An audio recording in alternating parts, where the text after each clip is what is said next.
I mean, politics teaches us that power is the key to life. We see what psychologists call the power complex, I think, most clearly in politics.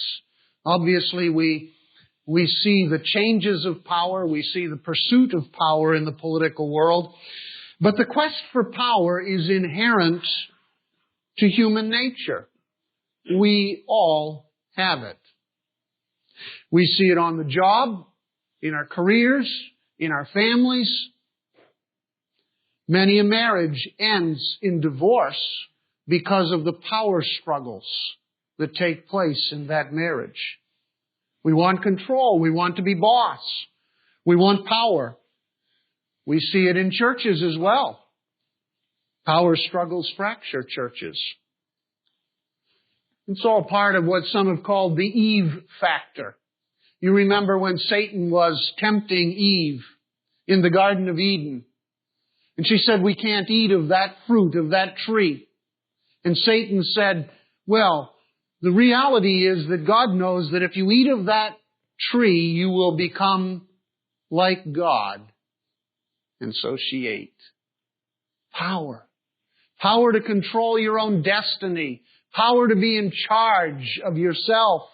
Power to be like God. Well, we all have and all succumb to that Eve factor in our own lives too. We want to be boss. We want to control things for ourselves. We often want to control other people as well. And we think we will find fulfillment in life when we have the power to do whatever we want. After all, that must be where fulfillment is. Ecclesiastes has been exploring all the different ways that humans seek fulfillment, satisfaction, contentment in life. I know it's been a few weeks since we've been in Ecclesiastes, but we're back there this morning. Ecclesiastes chapter 4 teaches us that power is not the key to life. The quest for power, in fact, leads to an empty life, Solomon teaches us in this chapter. Ecclesiastes 4 contains a whole series of life observations, if you will, about envy, about greed, about oppression, about success. But they all revolve around the issue of power. The power complex that drives human lives is the central theme of Ecclesiastes chapter 4. And Solomon concludes that the quest for power leads to an empty life. Power is not the key to life. The abuse of power, first of all, drives us to despair. Let's take a look at the chapter. Ecclesiastes chapter 4, verse 1. Then I looked again at all the acts of oppression which were being done under the sun. And behold, I saw the tears of the oppressed, and that they had no one to comfort them. And on the side of their oppressors was power, but they had no one to comfort. So I congratulated the dead who were already dead, more than the living who are still living. But better off than both of them is the one who has never existed, who has never seen the evil activity that is done under the sun. The abuse of power drives us to despair as we look at life. Now, Solomon had left off chapter 3. That's where we left off back before the Christmas season. He had left off in chapter 3 with an encouragement to be happy in the simple, normal activities of life. Verse 22 of Ecclesiastes 3 says, "So I saw that the best thing people can do is to enjoy their work, because that's all they have. No one can help another person see what will happen in the future." Back in Ecclesiastes chapter 2 and verse 24, he taught us that there is nothing better in this life now, in this world, than to take life from the hand of God as He gives it to us and be content with the hand of God. Well, those are nice sentiments. But now comes the common objection he raises here in chapter 4. If that is what God calls us to do, to take life from His hand, to enjoy life with the people we love and the work we're doing, if that's what God calls us to do in this world, and that's where we find contentment, well, what about when people take away all that you have? How can we be happy in our simple activities of life? The simple life, just going about your business, doing your job, having your family. How can we be happy when we work hard only to have some power rip it all away? How can we be happy when we see political leaders abuse their power at our expense? We pay for it.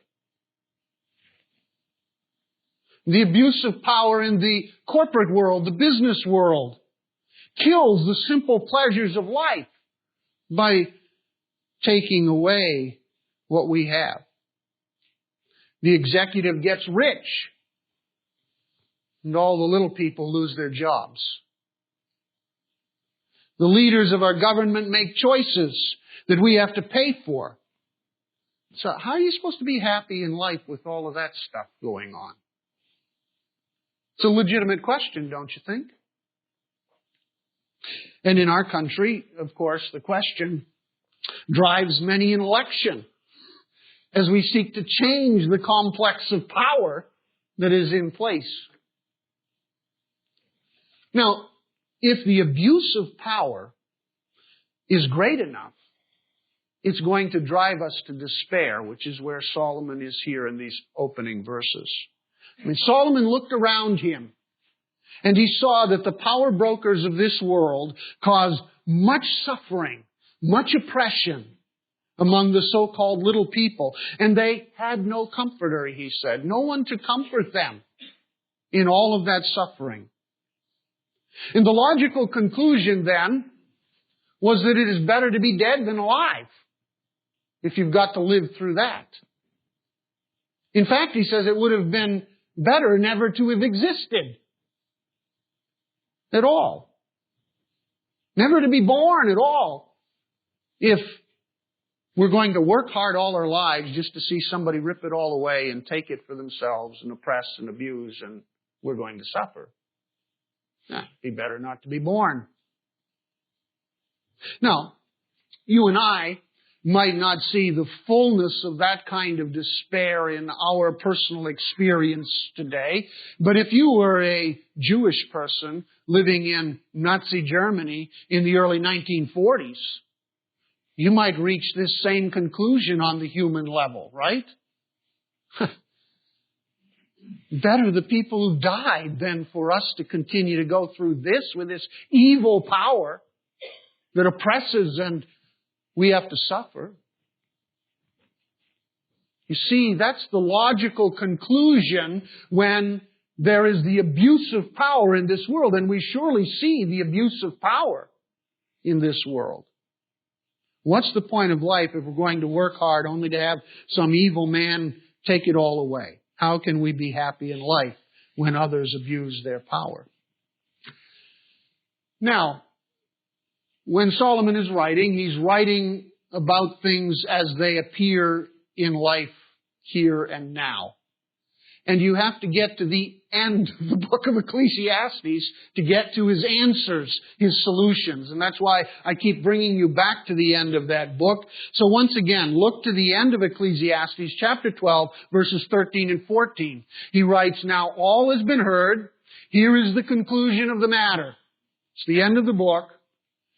"Fear God, keep His commandments, for this is the whole duty of man. Follow God, do His will. For God will bring every deed into judgment, including every hidden thing, whether it is good or evil." So here's the answer then.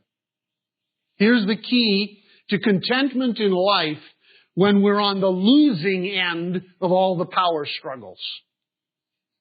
We must remember who is in control of this world. Who is in control of the governments of this world? The sovereignty of God is the great comfort for our souls when we face injustice and oppression. What does He say?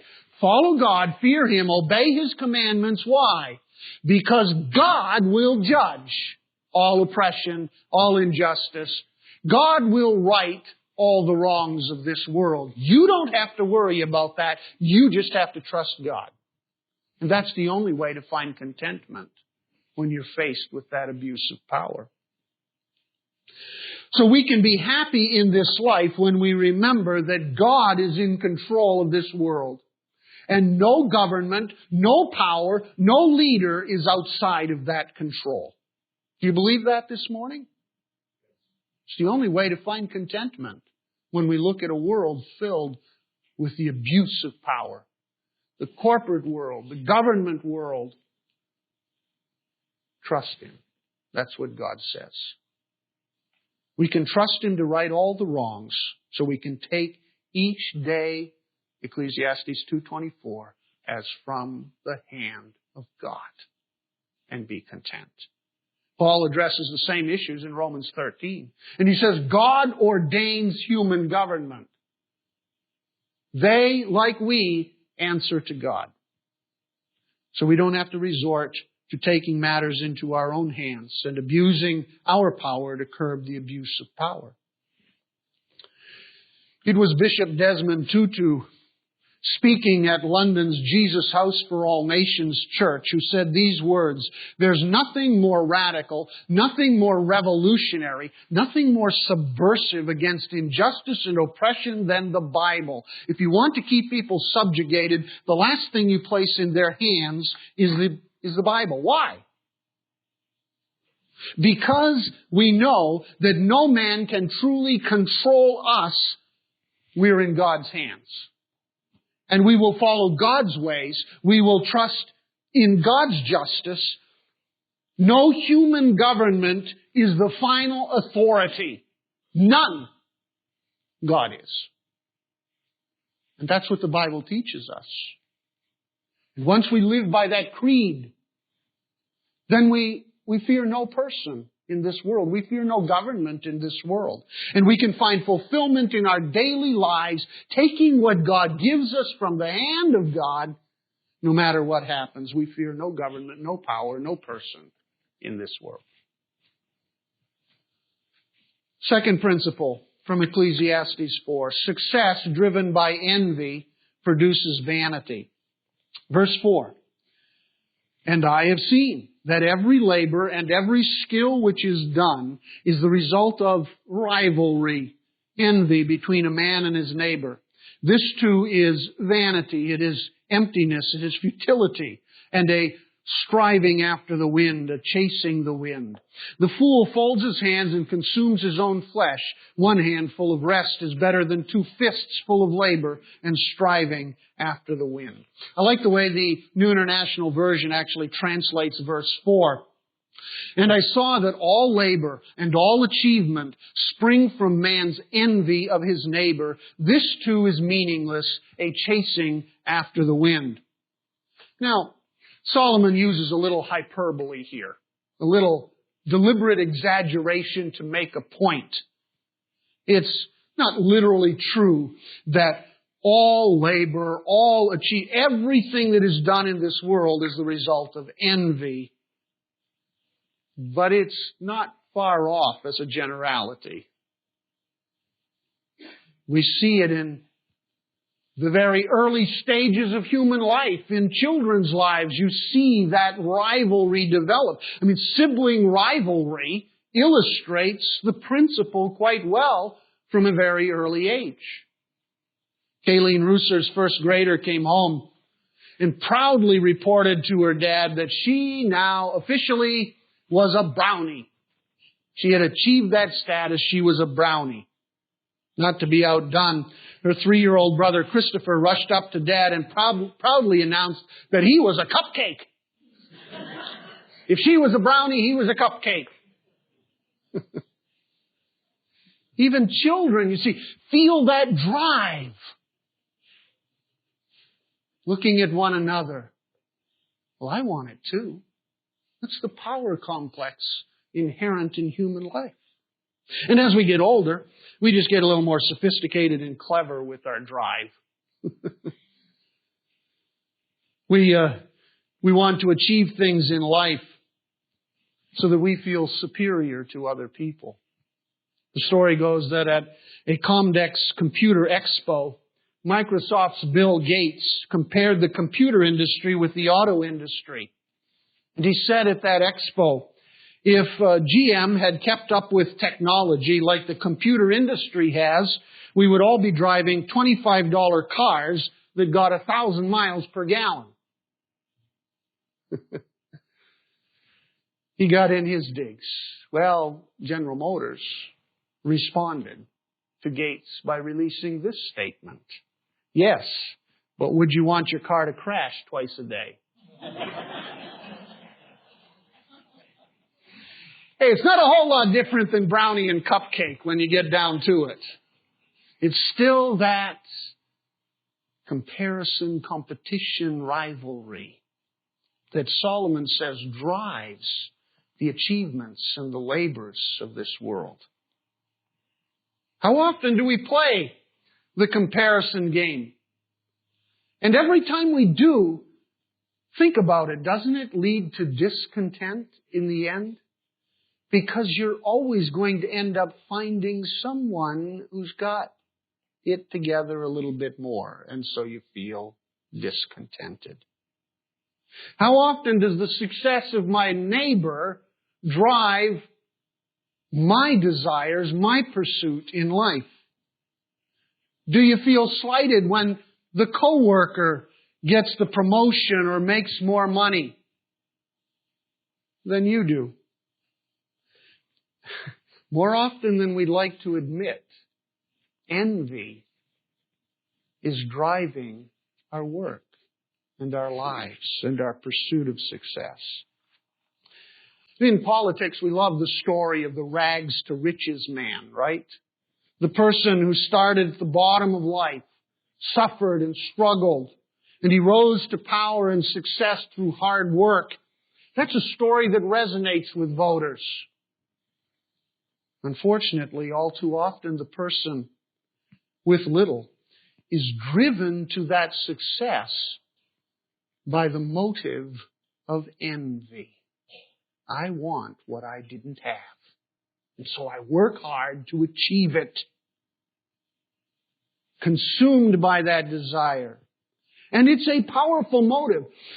Success driven by envy is a powerful motive in life. It drives an awful lot of achievement and an awful lot of success. But it leads ultimately, Solomon says, to emptiness too. Proverbs 16:25 tells us that the way that seems right to a man leads to destruction in the end. So what's the answer? How do we deal with this drive in each of our lives? Because we all have it. Solomon uses two little proverbs to help us understand how to deal with this drive for success. They're opposites. I mean, competition is not wrong or bad in itself. It's part of human nature. The desire for achievement is necessary if you're going to accomplish anything in life. I mean, if you're going to achieve anything in life, at work, at home, wherever, I mean, there's got to be some sense of a drive to achieve, an ambition, right? It's true if we're going to accomplish anything of value in life, and it's inherent to human nature. It's part of who we are as humans. But what do we do with this drive to success? And there are two options that he gives. He gives two proverbs, actually, that are opposites. Verse 5 is proverb number 1, option number 1. All right, one option, we can fold our hands together and do nothing. Laziness is one option. We can make laziness look awfully spiritual, really, by saying, I'm just going to let go and let God. I'm just going to trust God. I'm not going to compete. I'm not going to fight. I'm not going to do any of these kinds of things. I'm not going there. I'm going to fold my hands and wait for success to come to me. Well, Solomon says when we fold our hands, which throughout the wisdom literature is a symbol for laziness, Proverbs, other places. When we fold our hands and do nothing, he says what? We consume our own flesh. We cannibalize ourselves when we choose this option. This is not God's option. Option number 2 is God's way in verse 6. And he gives a proverb. And in verse 6 he says, one handful of rest is better than 2 fists full of labor and striving after the wind. So what he's saying is you harness the drive so that we can control it, so that you can find contentment. We have 2 hands, is the proverb. We can fill both hands with our fists, and we can strive and work and do everything that we can do to get that success. And I got both my hands going, and I'm just a-working, and I'm just a-going strong. My fists, I'm not going to let go. And he says that's chasing after the wind. It's like there's crazy tornado chasers out there. They never catch the tornado. Just going and going and going. Both hands just consumed. Okay, that's one that you can do that. Or you can be lazy. Or you can have a balance, he says. One hand full of quietness and one hand full of work. See the balance? We need to find that balance in our lives. It is better to find rest, he says, with one hand and work with the other than to do nothing and be lazy, or to be driven to fill your hands with everything that you can get a hold of. So, we work hard, but we enjoy rest too. We stop and smell the roses, and there are lots of the metaphors and the things that we use to say this same principle. We balance our lives between the work that leads to success and the happiness that comes from quietness. This is the theme of the whole book of Ecclesiastes. Can you find that balance? You won't be lazy, but you don't want to be consumed either. Why? Why can you balance? Because you trust God. So you can work hard, yes, but you can let it go too, and you can rest and find quietness. All work and no play leads to emptiness. All play and no work leads to destruction and cannibalism. The balance between work and rest is God's way to find contentment in life. Third principle regarding the power complex in Ecclesiastes 4. Selfish greed breeds empty achievement. Verse 7. Then I looked again at emptiness, vanity under the sun. There was a certain man without a dependent, having neither a son nor a brother, yet there was no end to all his labor. Indeed, his eyes were not satisfied with riches, and he never asked, and for whom am I laboring and depriving myself of pleasure? This too is emptiness, vanity, and it is a grievous task. Now, there is value in working hard, in gathering possessions in order to share them with others, like our families, brothers, siblings, children, loved ones. It is good and productive to accumulate a certain measure of wealth and property and material possessions when our purpose is to share them. But when someone has no one else with which to share those things and still is consumed with that for himself or herself, then it's emptiness. In other words, poverty is not necessarily spiritual. Let's not spiritualize poverty. And wealth is not necessarily carnal. The Bible has a balance. Teaches a balance. The idea that we should impoverish ourselves in order to be holy is not a biblical concept at all. But the purpose of wealth for the believer is to share with those he loves and knows, not to consume it on oneself. So, Solomon points out in his case here, his case study, that the person who has no one to share his wealth with, but works hard to accumulate wealth for himself alone, this person will never be satisfied. Just never will happen. His eyes, he says, are never satisfied with all of the accumulations that he gathers. There's always more to conquer, more to accumulate, so he works harder and harder and harder, and he feels emptier and emptier and emptier. He's chasing the wind, because in the end, as Ecclesiastes teaches us, he will die. He's going to die. And all that stuff he accumulated goes to other people anyway. So it's all emptiness. Selfish greed then leads to empty achievement. Achievement in life, success in life is meaningless when you have no one to share that achievement with. Patrice Moore is a 43-year-old man who was living in Bronx, New York. Moore lived a reclusive life in a 10 by 10 foot room where he compulsively saved everything. Newspapers, magazines, you've heard of people like this, right? Books, catalogs, junk mail. December 27, 2003. It all came crashing down on him literally. An avalanche of all of his belongings, all of his stuff, trapped him in his apartment. Standing up in his room for 2 days because he couldn't get out, until neighbors heard him calling and groaning in the apartment. Neighbors and firefighters hauled out 50 garbage bags of stuff for an hour just to get to him.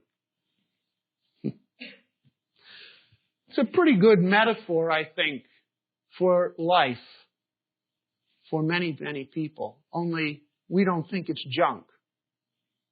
We think it's valuable stuff.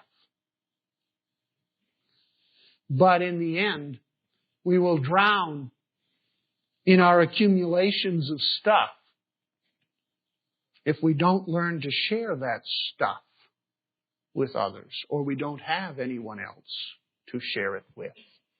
And that leads to the fourth principle of the power complex. Shared lives are stronger than personal power.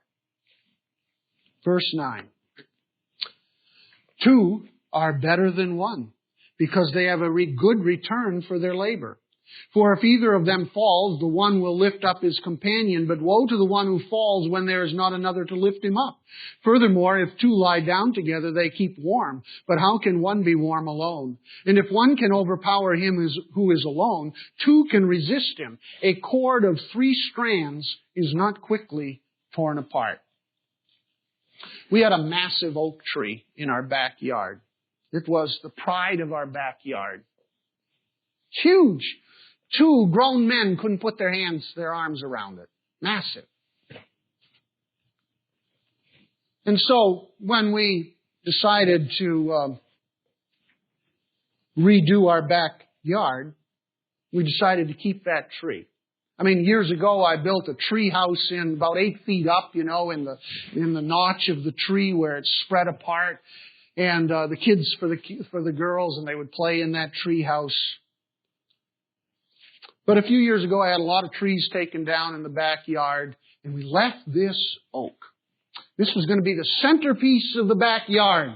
This beautiful, massive oak tree, which is now a stump in the middle of the backyard. The stump's the centerpiece of the yard. And now we're planting shrubs around the stump. So big, right? What happened? Well, the wind took it down with a mighty crash one day. And I hired men with 4-foot chainsaws to cut this thing up. Now, understand, this tree survived the ice storm of 98, right? Now, that was a pretty big storm. I was standing in the kitchen window when this thing came down. It was just a little windstorm. That's it. Nothing big. But down it came. What happened? Well, when all the other trees were there, the arborist told me, they supported this massive oak, the king of the backyard. But when those were gone, there was no support for that massive tree anymore. It needed all the little trees to survive. And so do we. We are made to be connected in the forest of life. And when we lose that connection, that support, others around us, we cannot survive in life either. Two are better than one. Because if one falls, the other can pick him up. The branches of those little trees actually held up the massive branches of that oak. Now, two are better than one because when you go to bed at night, you got another person to keep you warm. We often see this passage used for weddings, of course. And there's an appropriateness to that. It's a beautiful picture of the partnership we have in marriage. When we learn to live in that shared life, right? In that partnership, each for the other, then we find fulfillment and satisfaction and contentment in our marriages. When we know that our spouse has our back, when we fall, our spouse will pick us up. And when the spouse falls, we will pick that person up. We're there for each other. Then there's satisfaction and there's contentment. It's a beautiful picture of warming one another in life. But when one breaks that shared partnership by pursuing individual power, then the whole thing falls apart and the marriage turns into a power struggle. And that's what happens in divorce. The power struggle tears the partnership apart. Now, there are power struggles in every marriage. There's not one marriage in this world, in this room, that doesn't deal with power struggles. Nod your heads, yes, you know that. Right? They're all rooted in this desire we have for power instead of shared living. And we get caught up in the pursuit of personal power. We forget that two are better than one. Here's a good test of power in marriage. Who controls the remote? Yeah? Yeah, you know what I'm talking about. It's my remote. I want control. I mean, the person who holds the remote is in control. And if I fall asleep while I'm watching television and my wife goes for the remote, it's mine. I got it. Or vice versa, for that matter. Control. Well, can you give up the remote? Can you give up the remote control of your own life to God? Or can you give up the remote to your partner? Shared living requires that. Can you give up the personal control over the other one and over yourself? In your life, in your marriage. Folks, that's the way to find fulfillment in life. Two are better than one. And that requires a shared commitment. There's nothing sadder, and I've seen it over and over again. There is nothing sadder in this life than having no one to share it with. And it happens. You see, we are wired for relationships, for connection. That's the way God made us. We are made for community. That's why church is so important. And that's why I encourage you to get involved in small groups that we offer, because of those connections that take place, those friendships, those partnerships. The community of faith is vital. The real power in life is found in shared lives, not individual control. Whether that's a marriage, a family, a church, wherever it is. Solomon says an enemy might win the battle with one person, but against two people, the two people usually win. And then he uses the proverb, and a rope of 3 strands is stronger than anything. Once you get to 3, by the way, you get to community. 2 is not community. 3 is. That's why, by the way, the triune Godhead lives in community. There are 3 persons. And God made us in His image. We were made for community. 3 are stronger than even the 2. And that's why we need one another. There is power in shared lives. There is power in community that wins out over even the greatest of evil powers in this world. Nothing destroys people like isolation.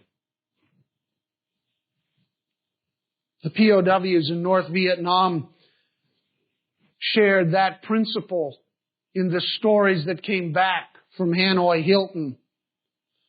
Ex-Air Force pilot Ron Bliss said that sometimes the prison, the POW compound, the buildings there sounded like woodpeckers going off, because what they developed was a tapping code to communicate with one another in the buildings, because they were in isolation many times. The North Vietnamese never mastered the code, which laid out the alphabet on a simple 5x5 grid. They omitted K for C, which C was used. They would tap the first line of the alphabet and then the letter in that line. So the letter B would be tap, tap, tap. And they could communicate with one another throughout the buildings by tapping on the walls. Though in isolation, they were in community.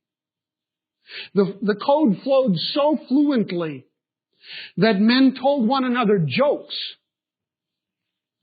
By the way, a kick on the wall was a laugh. So you could tell a joke and get a laugh. There was community. And every Sunday, at a coded signal that went through all of that encampment, the men stood and recited the Lord's Prayer together by tapping. And then they cited the Pledge of Allegiance too. Shared lives are stronger than any personal power. That's the principle of Ecclesiastes 4. For 5th principle, the power of position never lasts. Verse 13. A poor yet wise lad is better than an old and foolish king who no longer knows how to receive instruction. For he has come out of prison to become king, even though he was born poor in his kingdom. I have seen all the living under the sun throng to the side of the second lad who replaces him. There is no end to all the people, to all who were before them, and even the ones who will come later will not be happy with him, for this too is vanity and striving after wind. Power. Again, he's exploring the principle of power. I saw this cartoon, thought it illustrated the way power works. The businessman in his Wall Street window. Do you think that getting a scepter would be going a little too far? I'm in power. Now these verses show a contrast between 2 characters in the story, between 2 people who are in positions. First, we have the old king, who is foolish because he no longer will listen to anybody else. He will no longer take advice from people. He's in power. He's got the scepter. He's in charge. And second, we have the young successor, who is poor but wise. He rises to power from very humble beginnings, in this illustration even from prison. And everyone loves the new leader. He's sharp. He's smart. He listens to people. He makes good decisions for everyone. He is a far better king than the old king who won't listen to anybody anymore because he's in power. So everyone follows the new king for a while. And then what happens? A new generation arises. And the new king is now the old king, and the new generation, look at the verse, does not rejoice in him anymore. There's a new one to follow. And the cycle repeats endlessly in life. This, Solomon says, is chasing after the wind. Now look at the world. Look at life. And don't you see that happen all the time? And it's meaningless. You know that cycle in your life too. You're somewhere in that cycle now. You enter the working world. You climb the ladder of success. The older ones ahead of you seem out of touch. And you achieve much as you climb that ladder in your business. And then one day you wake up and you're old. And all of a sudden you're the one who's out of touch. And some young man or woman, that's the hot new leader. They're sharp, they're smart, they're on top of things. They're successful, they're rising quickly, and you're no longer there. You hang on. Of course, if you don't listen to anybody or take advice, you don't hang on very long. It goes quicker if you get arrogant about it. But sooner or later, you're replaced. And then at some point, that hot new leader, he's the old guy. And he's replaced too with another one. And the cycle continues as one person in power replaces the next. And it happens in all of life. You know it. I know it. It happens in churches too. And it happens with pastors too. So if we live for the power that comes from our positions, what we have, our status in life, guess what? We'll end up feeling empty one day as we're replaced by others. If that is what drives you, if that is your focus in life, you'll end up in emptiness. You will have chased the wind, Solomon says. So don't do it. Author and pastor Brian Wilkerson, talking about our culture today, said, suppose we were to come up with a set of beatitudes for the 21st century. What if we made a list of the kinds of people who seem to be well off, who seem to have it made by today's standards? It might go something like this. Blessed are the rich and famous because they can always get a seat at the best restaurants. Blessed are the good-looking, for they shall be on the cover of People magazine. Blessed are those who party, for they know how to have fun. Blessed are those who take first place in the division, for they shall have momentum going into the playoffs, like the Steelers. Where is he? Yeah. Oh. Blessed are the movers and shakers, for they shall make a name for themselves.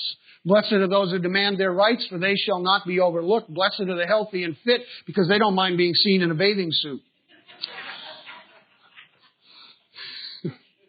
Blessed are those who make it to the top, because they get to look down on everyone else for a while. That's man's way. That's not God's way, is it? But how much of it drives our lives? God's way is to trust Him. Because the quest for power and influence in this life leads to an empty life in the end. The way of trust in the Lord leads to a full life. God's way of fulfillment in life is the opposite of man's. It's the way of trust. It's the way of surrender. Turn my life, O Lord, like rivers of water. Was that your prayer today? Are you ready to follow Him? To trust God is to let go of control for yourself, to surrender to God's will. Jim Elliot, the martyred missionary to the Auca Indians, said these well-known words as he prepared for the mission field. He is no fool who gives what he cannot keep to gain what he cannot lose. I love that quote. It is so true. My friends, if you want to find fulfillment in life, then give up control and trust God. Give up control of others and trust God. Trust the Lord. Follow His commands in the Bible, Ecclesiastes says. Appreciate others, and that's where you find contentment in life. Take it each day as from the hand of God. We will let God have control of our lives. And we will find our fulfillment in following Him. Father, guide us, we pray, in the days ahead, as we surrender and commit ourselves to You, that we might find true satisfaction and contentment in You, and not in all the stuff we often pursue in our lives. In Jesus' name, amen.